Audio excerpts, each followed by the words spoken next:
Hey, it's Joe Moyer, founder and creator of GPSforlove.com. Today I want to talk about the 7 most dangerous words that can destroy almost every relationship. If you're dating someone or you're in a relationship with someone and you're hearing these 7 words consistently, you want to pay attention because they are huge red flags to the potential dangers that are ahead. So what are these 7 dangerous words? Ready? Here they are. I don't want to talk about it. Again, it's I don't want to talk about it. See, when we say I don't want to talk about it, we're avoiding things. We're avoiding the problems. And there are many, many reasons why we do this and why someone else will do that. But avoiding the problem and not dealing with it just allows things to fester and to build and to build and to build until one day, and if the person is healthy, they'll explode and then you'll have it out and then you'll deal with it. But if they're unhealthy, what they'll do is they'll avoid it. They'll say, that's it, I'm done. And then they'll disappear. And you're like, what the hell happened? I thought everything was great. And that's because they never talked about it.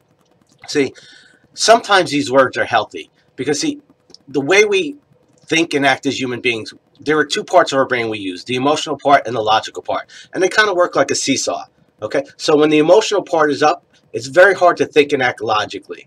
So very often a person has to kind of simmer down emotionally, and then they're able to think and talk logically.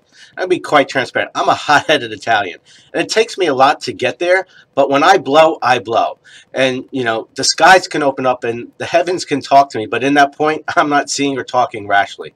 So very often in that time, I'll say to my wife, you know what, I can't talk right now. And I usually go out, clear my head, just get out of that emotional space, get to the point, okay, where I can then think and talk more logically, more reasonably. And one thing's about my wife, she knows that. She's like, okay, go do your thing. And that's cool. So it's about understanding that it's not necessarily a bad thing as long as the person comes back and then is able to communicate in a reasonable amount of time. You know, I don't disappear for days. I don't go into the cave. I don't get on a plane and go to the islands to mull it over. It's simply, you know, an hour or 2, I'll just get in my car, go to Starbucks, and just kind of just sit with whatever's going on. Just deal with it. Just kind of process it in my manly ways, and then come back and go, okay, here's the deal. So if you're in a relationship with someone and they need to do that, and then they come back and then they talk about it, absolutely nothing wrong with that.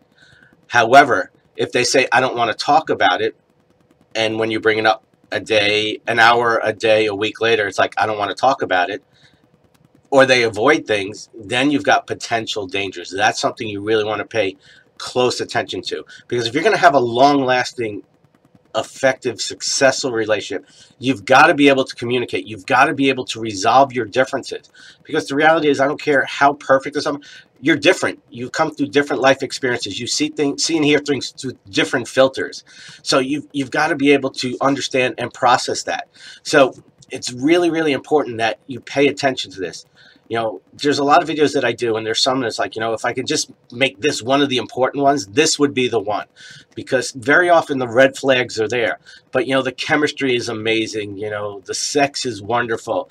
The attraction is awesome. You know, how they were in the beginning, we focus on that instead of seeing who's consistently showing up now.